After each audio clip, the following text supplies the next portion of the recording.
After encountering bandits while visiting relatives, my brother-in-law returned to the estate with my husband's coffin. I lay over the coffin crying my heart out, yet where others couldn't see, I quietly curled up the corners of my lips. My dear husband. Did he truly think that after sharing a bed for 3 years, I wouldn't recognize him? Since he'd rather fake his death to fly away with his beloved. Then, the Shen family's vast fortune will have to be taken over by me, this widow.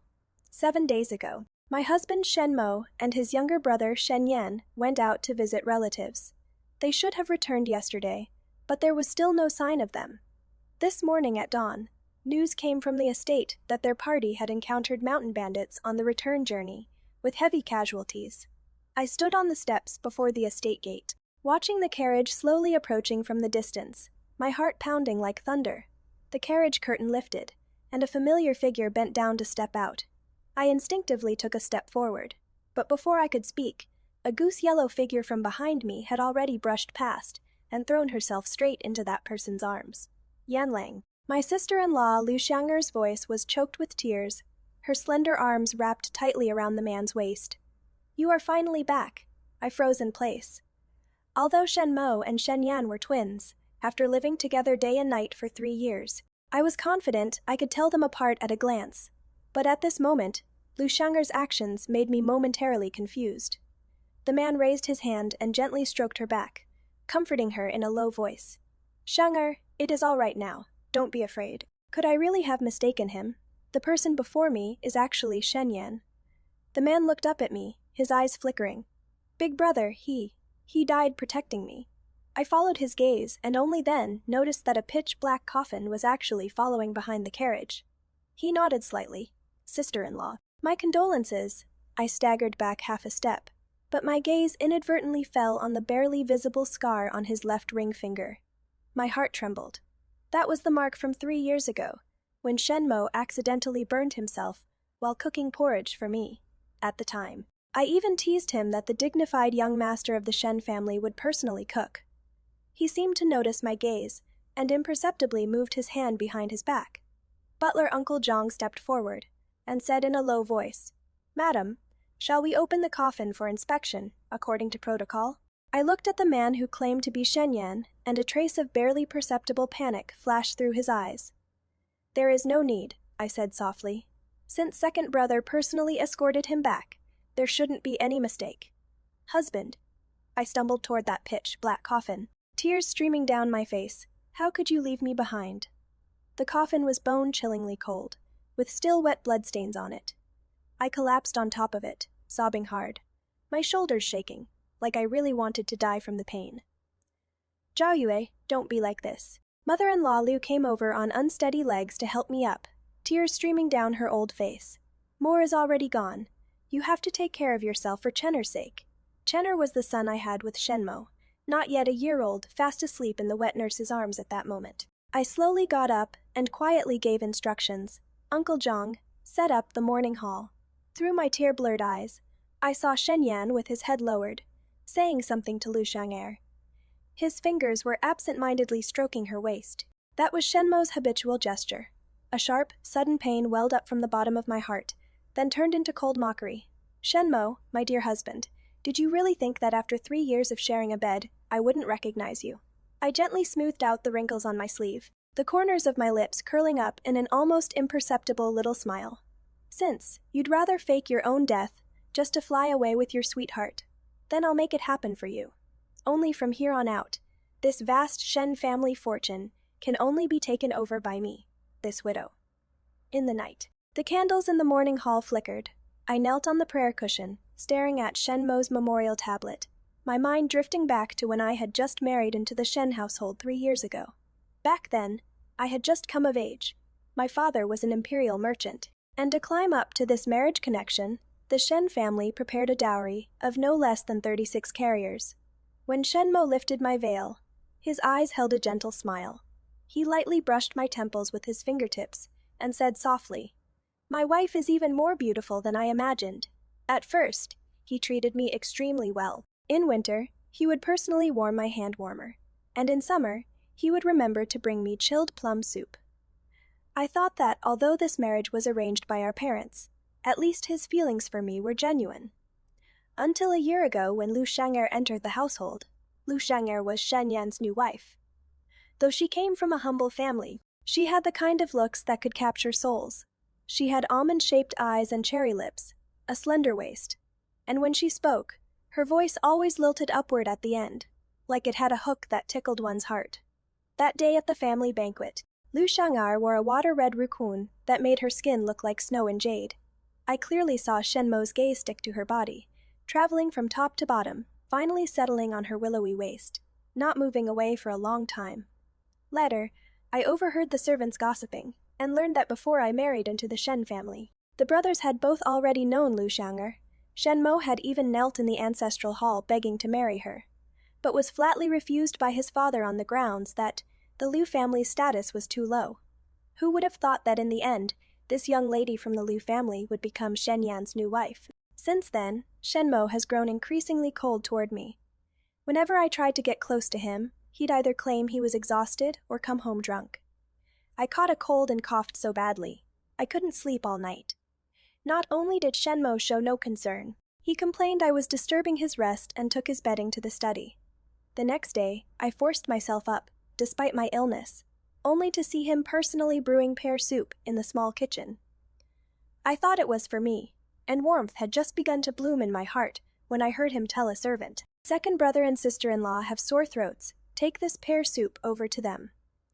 During Mid-Autumn Festival, he didn't even taste the mooncakes I made by hand before saying they were too sweet and casually tossing them aside. But he devoured every last mooncake sent from the West Courtyard and praised them endlessly. Sister-in-law truly has skillful hands.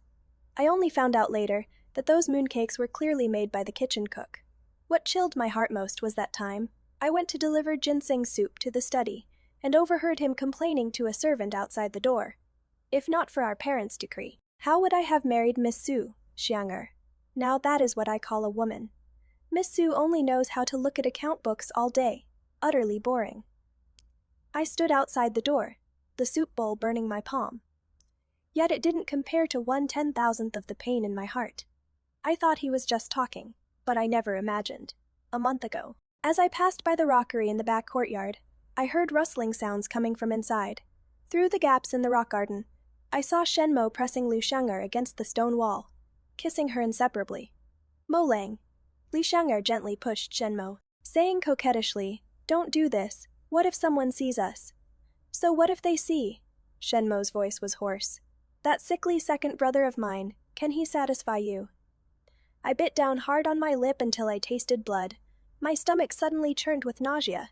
I covered my mouth tightly, lifted my skirt, and fled in panic. That very night, I used the excuse of Chener's nighttime crying, being disruptive to move to the side courtyard with the child in swaddling clothes. These past days, I couldn't sleep at night, tossing and turning as I pondered my options. I wanted to hand over the divorce papers time and again, but every time I saw Chener's innocent sleeping face, I couldn't bring myself to do it. I had planned to wait until Chener was a bit older before making a decision. But unexpectedly, he made the choice for me first. "Madam." Uncle Zhang's voice pulled me back from my memories. He handed me an account book and said in a low voice, "This old servant checked last month. The eldest young master withdrew 500 taels of silver, saying it was to grease palms for business routes." I opened the account book, my fingertips brushing over that familiar handwriting. Look into where those 500 taels went. I closed the account book, and helped me keep a close watch on the West Courtyard. The candlelight before me suddenly flickered. I rubbed the edge of the account book, always feeling this matter wasn't so simple. The next day at dawn, Lu Shang'er twisted her waist and entered the morning hall. Though she wore plain white morning clothes, the crimson undergarment beneath showed faintly through at the collar, and the silver hairpin in her hair had been changed to a gold-plated one, glinting garishly in the morning light. Sister-in-law kept vigil all night, must be really exhausted. She deliberately drew out her tone, kneeling on the cushion beside me. I smelled the fragrance of powder and rouge wafting from her body, mixed with the sandalwood incense in the morning hall, sickeningly cloying. She made a show of tossing a few paper offerings into the brazier, when suddenly with an ayah, her whole body tilted toward me. I shifted aside to avoid her, and she actually lunged straight onto the altar table, knocking the memorial tablet with a loud clang. "Sister-in-law, be careful," I said coldly, watching her performance. Impropriety before the spirit is gravely disrespectful. Lu Xiang'er was about to argue when the sound of coughing came from the doorway. Shenmo walked in, supporting himself against the doorframe. Dark circles ringed his eyes, his face weary, clearly looking like he hadn't slept. I lowered my eyes to hide the mockery in them. Last night the commotion in the west courtyard went on until the third watch. Seeing him arrive, Lu Xiang'er immediately complained in a sweet voice. "Yan Lang, just now I almost got splashed by sparks, and nearly fell too. But sister-in-law wouldn't even help me." Shenmo just waved his hand dismissively, and found a corner to sit down by himself. Seeing no one paying her any attention, she became even more outrageous.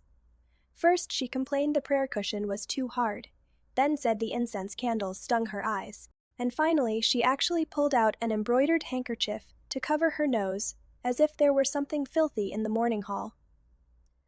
"What kind of behavior is this?" A sharp rebuke suddenly came from outside the door. Mother-in-law stood at the entrance of the morning hall, leaning on her cane and trembling, her cloudy eyes fixed on Lu Xiang'er. "What kind of vigil are you keeping?" Lu Xiang'er was so startled, she shuddered, and the embroidered handkerchief fell to the ground, revealing the mandarin ducks playing in water embroidered on it. Mother-in-law was trembling with rage, her cane thumping heavily on the ground. "The eldest's body isn't even cold yet, and you..." Halfway through her words, she suddenly narrowed her eyes, staring at Shenmo's empty waist. "Yanner, where is your jade pendant?" Shenmo's hand suddenly froze in midair. That jade pendant was a protective amulet mother-in-law had prostrated herself every 3 steps to obtain from Lingyan Temple back in the day. The real Shenyan always wore it close to his body and never took it off. The jade pendant. His Adam's apple bobbed, fine sweat seeping from his temples.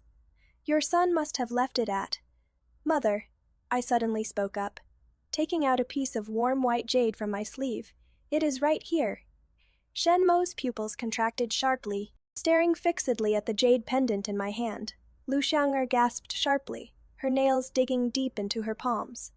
"This is..." Mother-in-law took the jade pendant, eyeing me suspiciously. "Uncle Zhang found it in the coffin when he was arranging husband's appearance," I explained gently. "If mother hadn't mentioned it, your daughter-in-law would have almost forgotten to return it to second brother." The morning hall was terrifyingly quiet. One could even hear the sound of lamp wicks bursting. Shenmo's lips trembled slightly, his eyes roiling with shock and uncertainty. Of course I knew what he was thinking. He was thinking whether I had seen that corpse, whether I had already discovered that the person in the coffin wasn't him at all. Second brother must have been so overcome with grief that he accidentally dropped it. My gaze locked onto Shenmo's deathly pale face, as I added with feigned casualness. "Second brother, isn't that right?" Shenmo didn't respond, but Lu Xiang'er suddenly hugged his arm and said coquettishly, "Yan Lang, you are so careless, to drop such an important item." "Thursday, thank you, sister-in-law." Shenmo snapped back to his senses and took the jade pendant with forced composure, though his fingertips kept trembling. It was younger brother's muddle-headedness. Having said that, he broke into violent coughing again. Mother-in-law let out a long sigh. "Since that is the case, keep it safe. This is an item that protects one's safety. Don't lose it again." She paused, looking at Shenmo's pale face. "You are tired, so go back to your room and rest. Your elder brother's spirit in heaven won't blame you." After they all left, Uncle Zhang appeared silently at my side. "Madam, we've traced where those 500 taels of silver went." He lowered his voice. "And also," I gently stroked the carved patterns on the coffin and sneered, "keep the evidence safe, in the future." I paused, looking toward the direction of the west courtyard. There will be a time when it comes in handy. Cold comes and summer goes. Another year passes in the blink of an eye. This year, the Shen family's business has become increasingly prosperous under my management, with income 30% more than before. I was born into the Xiu family of Jiangnan, 3 generations of ancestors running imperial merchant business, learned the abacus at 6, could read accounts at 9. When father-in-law was alive, he often praised me as born with a merchant's bones, letting me follow him to learn business and negotiate deals. Whenever the clan held discussions, he would always have me listen in. When he was alive, He often said at clan meetings, "Lady Sue is intelligent. If she were a man, she would surely accomplish great things." Though he never explicitly said he'd let me take over the family business. He specifically instructed Uncle Jong, if I am no longer here, listen to the young madam's decisions regarding business matters. Back then Shenmo was still around. Father-in-law only said this because he thought him incompetent and wanted me to assist from the side.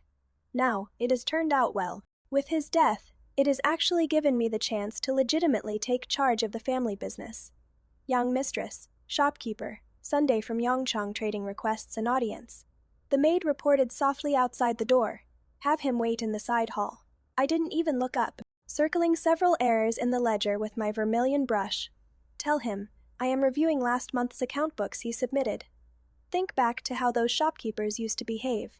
They couldn't stand a woman managing the household, sabotaging me overtly and covertly, submitting account books riddled with errors. Until I leveraged my family connections to cut off 3 of their shady money-making schemes, and in front of all the shopkeepers, sent several troublemakers, who doctored the accounts straight to jail. Only then did these people finally understand who calls the shots in the Shen family now. 2 months ago, I personally led a caravan on a trip to the western regions. When I returned, I not only brought back spices worth more than gold, but also secured long-term trade agreements with various western region states. Those shopkeepers who once sneered at me, which one of them doesn't now respectfully address me as young mistress when they see me? Suddenly, a flirtatious laugh came from outside the window. Looking up, in the courtyard, Lu Xiangar was leaning against Shenmo's chest, feeding him grapes. This past year, this pair of lovebirds haven't stopped being all lovey-dovey, right under my nose admiring flowers today, listening to music tomorrow, constantly finding ways to get under my skin. Madam, Uncle Jong hesitated. No need to bother with them. I dipped my brush in vermilion, let them perform. Before the words even finished, that delicate voice already came from the doorway. Sister-in-law is truly so diligent. Today, she wore a peach-red rue skirt, with a golden bayao in her hair, gently swaying with her steps. Beside her, Shenmo was holding her waist, his fingers ambiguously caressing her waist. Second brother's health isn't good. Why not sleep a bit more? I didn't even lift my head. Continuing to look at the accounts, Lu Xiangar giggled and leaned into Shenmo's embrace. Yan Lang says that sister-in-law has worked so hard this past year, and he also wants to share some of the business burden for sister-in-law. Only then did I raise my eyes, my gaze falling on Shenmo's face. His eyes were shadowed with dark circles, and his body was much thinner than before. He looked even more like the real Shen Yan now. Well, yes. During the day he has to play the sickly younger brother coughing constantly, and at night he has to be passionately entwined with his beloved. How could he not be haggard? Second brother should focus on recovering your health. I closed the account book and smiled slightly. After all, you've been weak since childhood. If you fall ill from exhaustion, mother will be heartbroken. Shenmo's expression stiffened, then he forced a smile. Sister-in-law worries too much. I've been feeling much better lately. I should also share the family's burdens. I picked up my teacup and took a leisurely sip. Oh, then why not have Dr. Li come take a look if second brother is truly well? I'll hand over the silk shop in the east of the city for you to manage. His fingers clenched tight all of a sudden. Dr. Lai was the Shen family's longtime physician. He'd been treating Shen Yan since childhood and knew his pulse inside out. If he came to check the pulse, he'd immediately discover that this Shen Yan before him wasn't sick at all. No need. Fine beads of sweat seeped from Shenmo's temples as he coughed twice more. I suddenly feel a bit dizzy. Let's leave it for another day. Lu Xiangar hurried to support him. Yan Lang, let me help you back to rest. Watching their flustered retreating figures, I let out a soft laugh. At lunch, mother-in-law brought up the matter as expected. Yanner told me this morning he wants to help manage some of the business. Mother-in-law placed a piece of fish in my bowl, her tone somewhat hesitant. I was thinking, if his health's gotten better, he could share some of your burden. I set down my chopsticks and said softly, Mother's right. It is just... I showed a worried expression. Yesterday Dr. Li said second brother's cough is most aggravated by mental strain. A while back, the young master of the Zhao family in the East District overworked himself and ended up bedridden with illness. Mother-in-law's chopsticks froze abruptly. What your daughter-in-law was thinking, I continued in a gentle voice, is why not have second brother help look over the account books first. Once he is fully recovered, he can gradually take on some of the lighter shops. Mother-in-law's brows were tightly knitted. After a long while, she sighed. What you said is right. Your health comes first. She patted my hand, her tone carrying a trace of helplessness. The Shen family's business. Fortunately, you are there holding it up. Just work hard for a while longer. When Chenner grows up in the future, the Shen family estate will have a successor. Mother, rest assured, your daughter-in-law will naturally do her utmost. I responded respectfully, lowering my head to conceal the coldness in my eyes. Now that I've finally managed to grasp the Shen family's estate, bit by bit, in my hands, how could I ever let that Shenmo meddle in it again? Even a little. The more urgent he is, the more I can keep my composure, just waiting to see what other good show they can put on. Sure enough, in no more than 7 days' time, Liu Xiang'er was kneeling on the blue stone bricks of Xuan Hall. She gently stroked her flat belly with her hand, looking all timid and delicate. Mother, your daughter-in-law is with child. The prayer beads mother-in-law was twirling in her hand suddenly stopped. Her cloudy eyes instantly brightened. Truly. The physician has examined me and said it has already been over a month. Liu Xiang'er lowered her head, but the corners of her lips slightly curved up. I sat to the side, leisurely fiddling with the tea lid. Good. Mother-in-law was so delighted, she kept chanting Buddha's name, the wrinkles on her face smoothing out.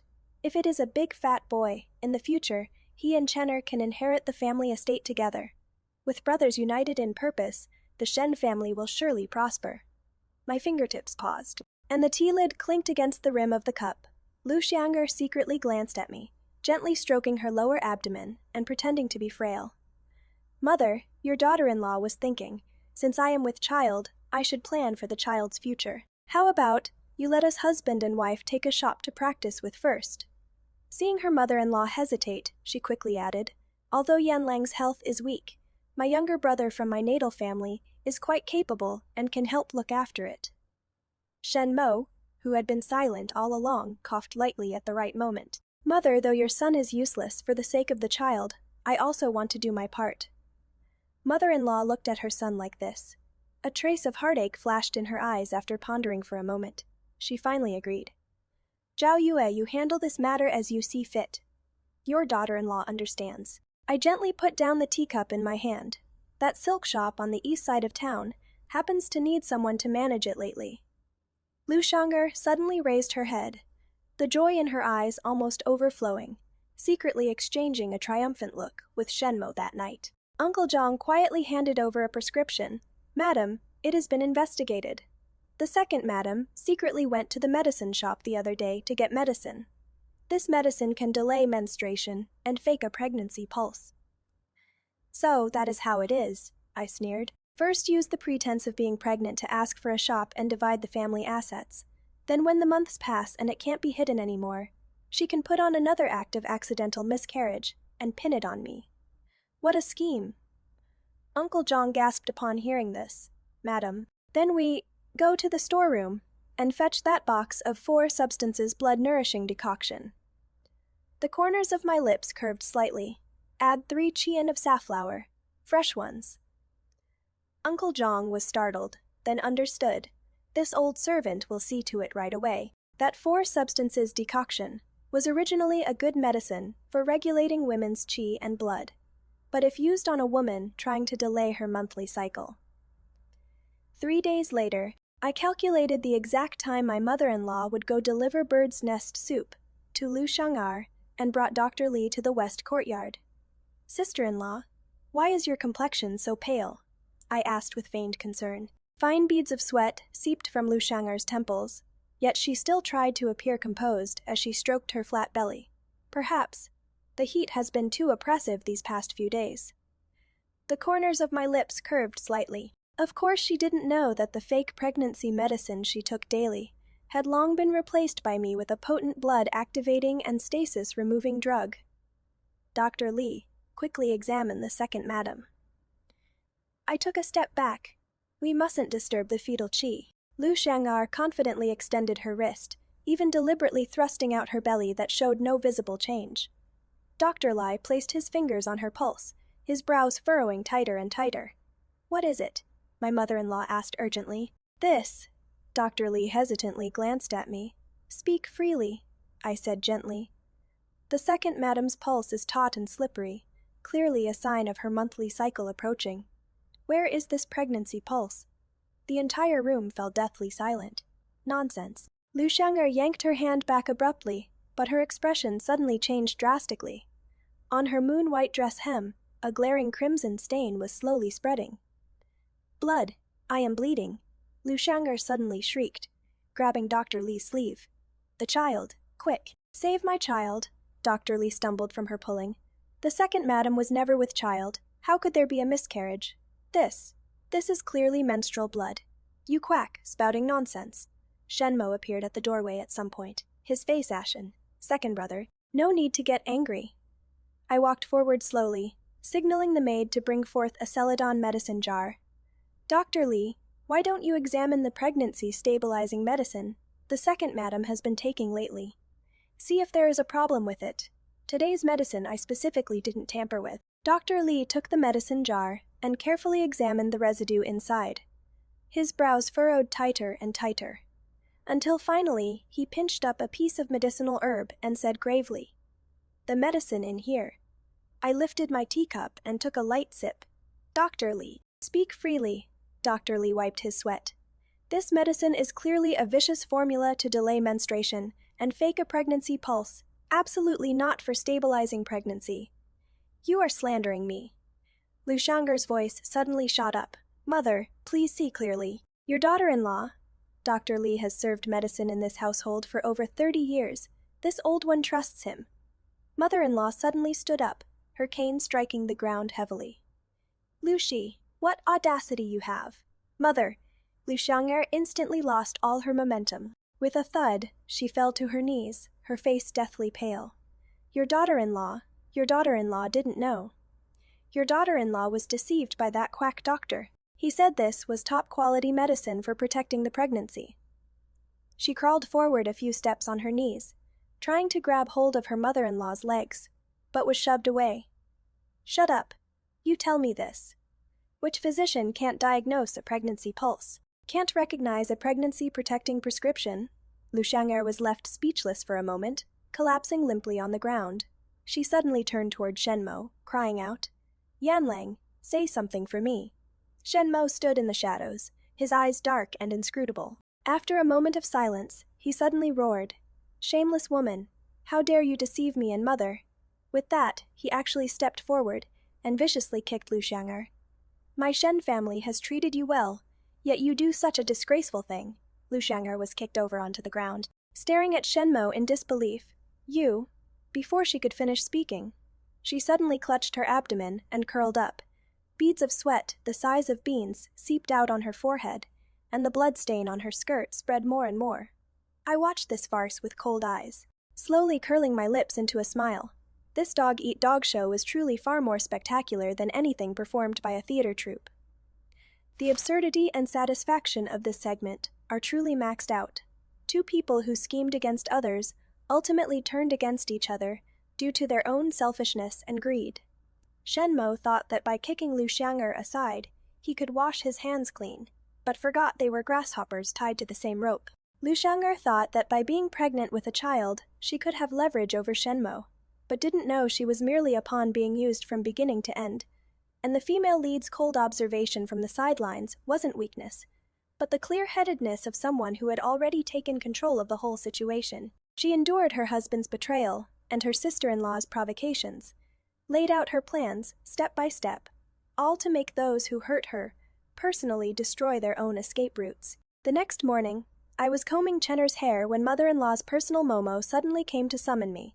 As soon as I stepped into Shuan Hall, I saw Shenmo bending over to pour tea for mother-in-law. "Yuer is here."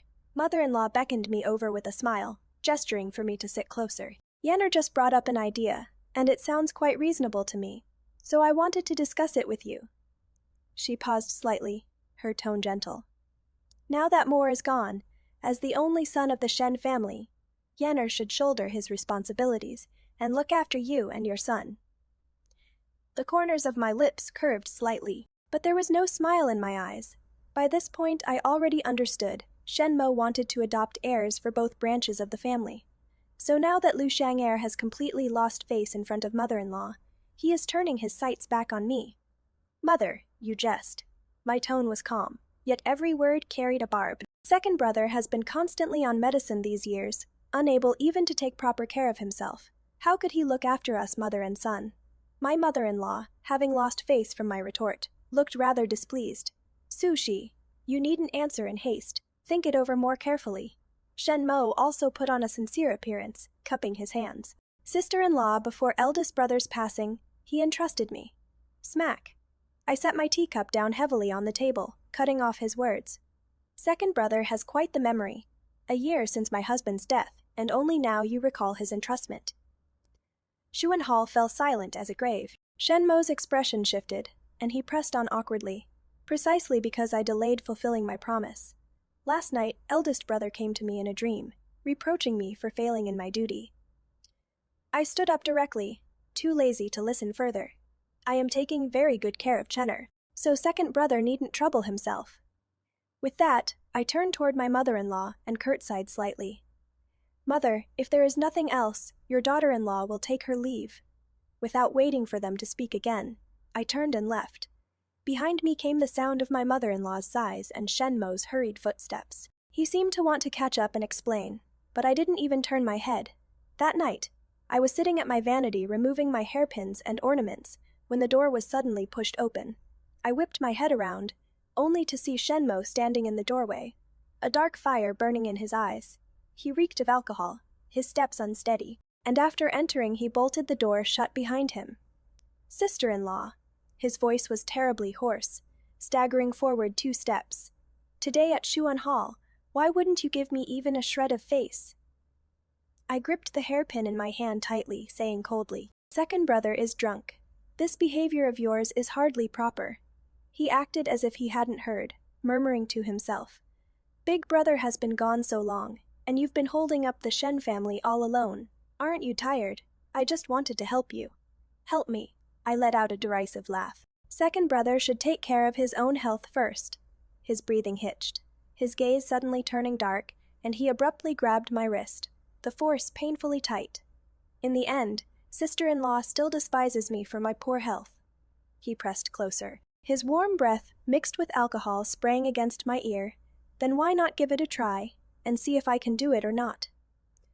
Looking at him now in this state, he wasn't even bothering to put on an act anymore. I wrenched free from his grip and swung my hand in a sharp slap. Smack! The crisp sound of the slap was especially jarring in the silent room. Shenmo's head tilted to the side, red marks quickly rising on his cheek, yet he suddenly laughed softly, showing no intention of backing down. I pressed the tip of the hairpin in my hand against his throat. Second brother, you barge into your widowed sister-in-law's chamber at night. Does Lu Xiang'er know about this? Shenmo's Adam's apple rolled beneath the tip of my hairpin. He suddenly narrowed his eyes with a knowing look. If you find her an eyesore, I'll divorce her tomorrow. How about that? Second brother, don't joke like that. I tightened my grip on the hairpin in my hand and said coldly, If you still want to save face, get out now. He chuckled softly and swayed as he cupped his hands in salute. Yes, yes, little brother was presumptuous. I abruptly withdrew the hairpin, deliberately flicking it lightly, the sharp tip leaving a thin red mark on the side of his neck. He hissed in pain, nearly tripping over his own robe as he turned to leave, but still didn't forget to throw back a meaningful glance. Early the next morning, the west courtyard erupted in chaos. I won't agree to divorce. Lu Xiang'er's shrill cries echoed throughout the entire courtyard. Don't you forget. Back then you were the one who made me. Slap. A loud smack cut off her words. I stood under the corridor, coldly watching as Shenmo covered Lu Xiang'er's mouth with one hand and roughly dragged her into the inner room.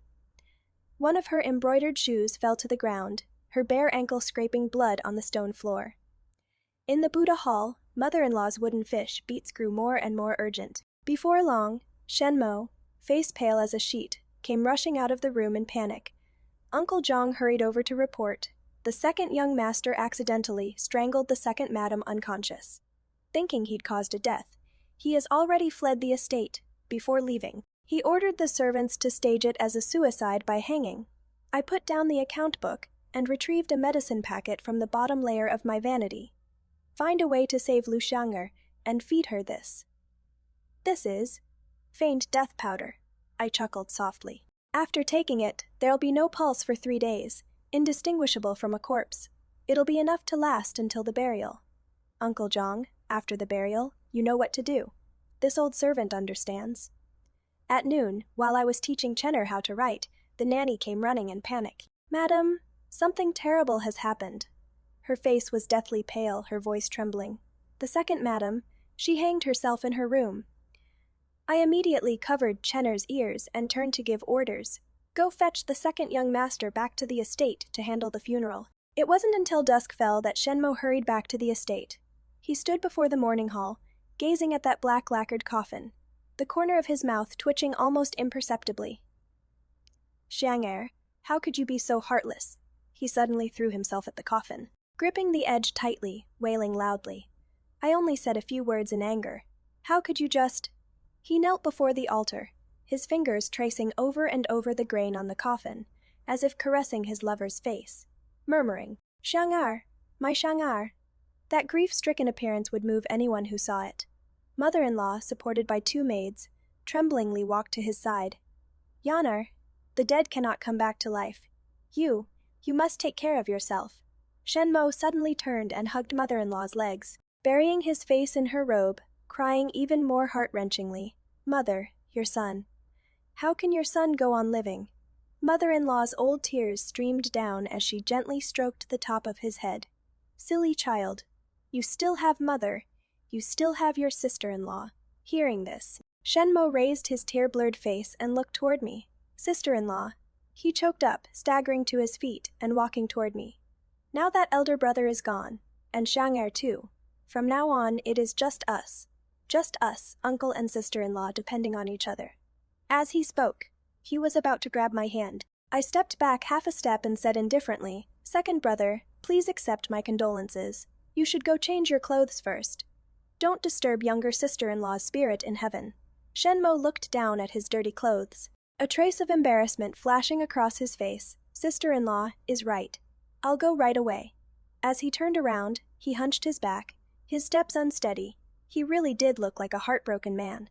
But just as he stepped over the threshold, a cold sneer curled at the corner of his mouth, and he casually brushed the incense ash from his sleeve clean. 3 days later, as soon as the funeral procession left the city gate, Uncle Zhang slipped into the inner courtyard. Madam, everything has been arranged, Uncle Zhang said in a low voice. Lady Liu has been sent to the old residence, and what was buried for the second young master is an empty coffin. I lightly tapped my fingers on the table and said thoughtfully, Latter, find a clever servant and have him casually mention to the second young master, say that this morning when carrying the coffin, several pallbearers were privately discussing how the coffin was unusually light. Then go to the yamen and pass along a message. I lifted my teacup and took a light sip, saying, Someone has robbed a grave. At the 5th watch, the manor gate was pounded with earth-shaking force, when the yamen runners dragged in Shenmo, covered in mud from head to toe. His hair crown was askew, and his collar still bore fresh grave soil that hadn't dried. Your Honor, please see clearly, Shenmo struggled and shouted. I was only going to pay respects to my deceased wife. Pay respects with a shovel. The lead yamen runner sneered coldly, throwing a mud-stained shovel onto the ground. Take all related persons away. In the public court, the magistrate slammed his gavel, and the entire hall fell silent. Shenmo, the magistrate shouted sternly. You dug up a fresh grave in the dead of night. What crime does that constitute? Shenmo knelt in the hall below, cold sweat seeping from his forehead. Your Honor, please allow me to explain. This commoner heard that my late wife's cause of death was suspicious, so I went to open the coffin to examine it. Oh, the prefect stroked his beard with a cold laugh. Then did you find anything? In the coffin. Shenmo suddenly faltered, his face turning ugly. If not, this official has someone here for you to meet. The prefect smiled meaningfully, before his words had faded. The bailiffs were already helping Lu Xiang'er up to the hall. Lu Xiang'er's face was deathly pale, her legs trembling as she walked. But upon seeing Shenmo, she suddenly lunged at him, tearing at his collar. "You beast!" Shenmo was so frightened he retreated, repeatedly, unable to speak properly. You are still alive. Your Honor, please see clearly. He is not my husband, Shen Yan, but the Shen family's eldest young master Shenmo. Lu Xiang'er's voice was hoarse. Last year he hired assassins to murder his own younger brother. Now he wants to divorce his wife, but fears I will reveal this matter, so he tried to strangle me to silence me. The hall below immediately erupted in uproar, with onlooking commoners discussing amongst themselves. "You crazy woman!" A flash of panic crossed Shenmo's eyes, but he quickly forced himself to calm down. "Your Honor, please see clearly. It is true I wanted a divorce, but everything this wretched woman says is slander. She must have been traumatized, which is why she is falsely accusing me like this." He coughed violently for a while. "My eldest brother died a year ago in a bandit ambush on the road. Everyone knows about this." He glanced at me, as if grasping at a lifeline. "If you don't believe me, my sister-in-law is here too, she can testify." The prefect slammed down the gavel. "Lady Sue, step forward and answer." I slowly stepped forward, but didn't rush to answer. Instead, I took out an account book from my sleeve. "Your Honor, please allow me to report. This commoner woman wishes to accuse her late husband, Shenmo, of hiring an assassin to commit murder." "You are making false accusations." Shenmo suddenly struggled against his shackles, the iron chains on his wrists clanging loudly. I said, "My late husband, Shenmo, why is second brother-in-law so agitated?" I chuckled softly. Shenmo froze. I won't let you slander my eldest brother," I sneered, and continued. "Last year in March, Shenmo withdrew 500 taels of silver from the accounts, claiming it was to grease the palms for business routes. But after this commoner woman's investigation, this sum of money ended up in the hands of someone called Black 3. The prefect furrowed his brows. "This Black 3, who is he?" The advisor beside him rolled his eyes and reminded in a low voice. "Your Honor, he is precisely the second in command of the Canal Gang who was imprisoned last month for the Spring Breeze Pavilion murder case." The prefect's expression changed abruptly, and he immediately sent someone to bring him for interrogation. Before long, a man covered in knife scars was escorted into the hall. "Black 3, do you recognize the person below?" the prefect asked in a stern voice.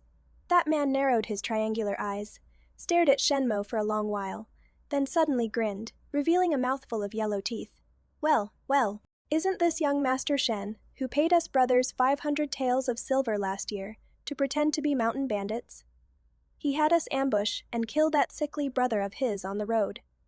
But before we could even make our move, he pushed the guy off the carriage himself. That sickly one coughed up blood right on the spot from the fall. Nonsense. Shenmo hastily interrupted, staggering back 2 steps. "I have never seen you, much less given you any silver. Clearly you are the ones who robbed and murdered, and now you are trying to frame me." I curtsied. "Your Honor, this commoner woman has one more witness to summon."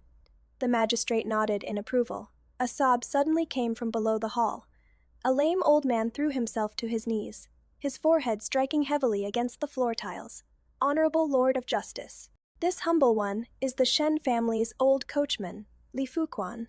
That day when the mountain bandits attacked, this humble one saw with his own eyes that it was the eldest young master who pushed the second young master off the carriage." Shenmo's face instantly turned deathly pale. The magistrate sternly demanded, "Since you witnessed it with your own eyes, why didn't you come forward to testify at the time?" This lowly one was chased by them and fell off a cliff, narrowly escaped death, but broke my leg." The old man lifted his pant leg, revealing the twisted and deformed injury. "This lowly one saw with my own eyes the second young master being harmed by them, and later heard that the one who died was the eldest young master. This lowly one was truly terrified." Shenmo's face was deathly pale. His entire body slumped to the ground. "This is impossible. I don't believe it." Mother-in-law murmured to herself in a daze, her bony fingers gripping Shenmo's shoulder tightly. "Yanner, tell Mother, this isn't true. You are Yanner, aren't you?" "Mother," I supported her tottering body. "Do you still remember? Shenmo has a red mole on his left shoulder. Whether it is or isn't, one check will tell." The magistrate gave a look, and the bailiff stepped forward to yank open Shenmo's collar. That cinnabar mole was especially glaring under the sunlight. Mother-in-law suddenly let out a shrill wail and collapsed to the ground. The magistrate slammed his gavel heavily. "Shenmo, what more do you have to say?" Shenmo suddenly threw his head back and laughed maniacally, his laughter shrill. "What ironclad evidence? I have nothing to say." He suddenly turned toward mother-in-law, a venomous light bursting from his eyes. "Does mother know why I wanted to kill that sickly invalid?" The courtroom fell into deathly silence. "From childhood to now, you've only had eyes for younger brother." Shenmo's voice was terrifyingly hoarse. "When he coughs once, you stay up all night watching over him. When I had a fever for 3 days, did you ever come to look at me even once?" Mother-in-law trembled all over as she climbed up from the ground, her lips quivering but unable to speak. "He is too frail to study, so you said. Just take care of him. But when I recited one sentence of the Analects wrong, you punished me by making me kneel in the ancestral hall." Shenmo pointed at an old whip scar on his shoulder. "This wound was from when I was 12, when father used the family rod on me." He staggered as he pointed at me. "Even when it came to taking a wife, I was clearly the one who took a fancy to the Liu family first. But you despised her humble background and forcibly stuck me with the Su family. Yet when he went to ask for her hand, you agreed immediately. I just find him displeasing to the eye. I just want him dead." Slap. A loud slap suddenly rang through the court hall. Mother-in-law withdrew her trembling hand, her aged face covered in tear streaks. "You wretched child. How could you be so foolish?" Shenmo covered his cheek, frozen in place. "Thawed, your younger brother was born with deficiencies. The doctor said he wouldn't live past his coming of age." Mother-in-law's voice was hoarse. "Your father and I never thought of letting him inherit the family business. All that favoritism you perceived was simply because we knew his days were numbered." Thawed, she staggered forward a step, clutching tightly at Shenmo's lapels. "I made you study hard so you could bring glory to our family. I was strict with you so you could shoulder the family business." Mother-in-law suddenly grabbed Shenmo and turned him toward me, demanding sternly, "And this marriage arrangement with the Su family? Put your hand on your heart and tell me, in what way is Zhao Yue inferior to that Liu woman? She manages the household well, has a good head for business. All these years Shenmo's pupils contracted sharply, staggering as he interrupted mother-in-law's words. "Number. Impossible. You all clearly." He suddenly burst into hysterical laughter, his laugh carrying a hint of madness. "What is the use of saying all this now? That sickly wretch is already dead. Dead. It was by my own hand." Before he could finish speaking, he suddenly began retching violently, as if trying to vomit out his very organs. The gavel struck down heavily. The magistrate pronounced sternly, "Shenmo hired assassins to commit murder. The evidence is irrefutable. Sentenced to immediate execution. Although Lu Xiang'er was an accomplice, she has merit in reporting the crime. Sentenced to exile 3,000 li, banished to the frontier as a slave." 3 days later, Shenmo was escorted to the execution ground. That day was overcast with dark clouds. He stood on the execution platform, staring vacantly into the distance, until the blade fell, and there was no more sound. Lu Xiang'er was exiled to the frontier. When dragged away by the guards, her retreating figure staggered, no longer showing any of her former coquettishness. Mother-in-law fell gravely ill after that day and never recovered, spending her days clutching Shen Yan's old clothes and muttering to herself. I settled her in the Buddhist hall to recuperate quietly, and assigned a loyal nanny to look after her. 3 years later, on the day of the winter solstice ancestral worship, agarwood incense rose in wisps from the censer. I held Chenner's small hand and steadily inserted 3 incense sticks into the burner. "The ceremony is complete. Mother," Chenner looked up with his little face, eyes full of confusion. "What are we doing?" I crouched down and straightened his collar. "From now on, you'll take Mother's surname, Sue." Several clan elders exchanged glances with each other, but no one dared to voice opposition. Passing through the corridor, I caught a glimpse of a few elderly clan members discussing in low voices. Seeing me approach, they immediately fell silent and bowed in respect. "Second grand uncle." I stopped in my tracks. "I heard your grandson wants to work at the trading company to learn accounting. Have him come find Uncle Zhang tomorrow." The old man froze for a moment, then bowed deeply. Thank you, head of the family. This form of address made me raise my eyebrows slightly. I turned to look at the bustling scene in the courtyard. The clerks were sorting and storing newly arrived goods. The accountant was working his abacus to verify the numbers. Everything was orderly. Uncle Jong came over carrying a gold-inlaid wooden box. Madam, the land deeds and account books from all the shops have been renamed and completed.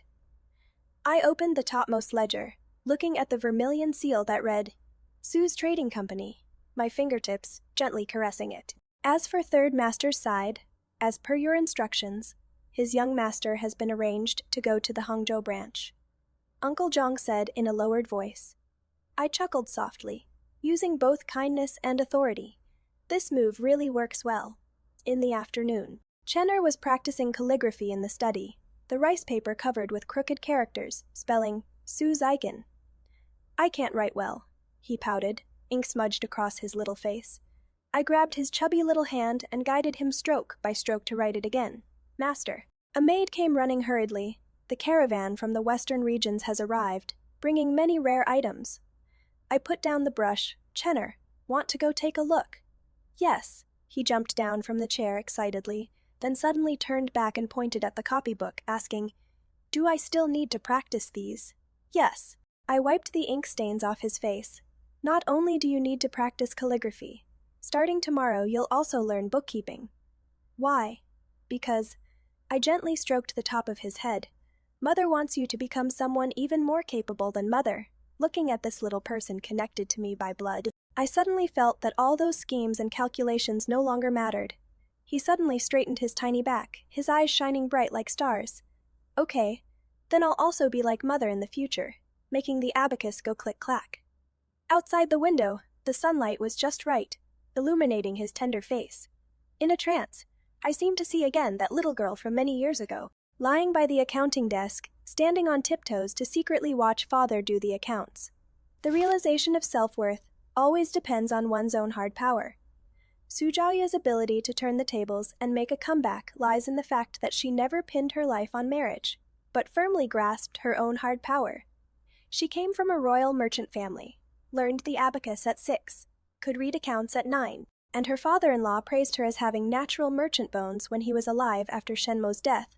She took over the Shen family's declining business, reorganized the stewards who were cooking the books, expanded trade routes to the western regions, and increased business income by 30% compared to before. Facing doubts from clan elders and difficulties from stewards, she didn't rely on her in-law's protection, but used solid business results to establish her footing, ultimately becoming the matriarch in control of Su's Trading Company. In contrast, Shenmo had the status of the Shen family's eldest young master, but lacked any ability to make a living, and could only satisfy his selfish desires by scheming against his younger brother and betraying his wife. Lu Sheng'er tried to depend on others through her beauty and fake pregnancy, ultimately ending up exiled to the frontier. This profoundly tells us the sense of security in life is never given by others, but earned by oneself. Whether it is equal status in relationships or the foundation for standing firm in life, both stem from one's own hard power. It could be professional skills. It could be the ability to make a living. It could be wisdom in handling matters. Only by constantly refining oneself and acquiring the ability to love well, regardless of who leaves, can one remain calm and composed through life's storms, and have the confidence to walk away at any time when facing betrayal. I am Faye. Did you like today's story?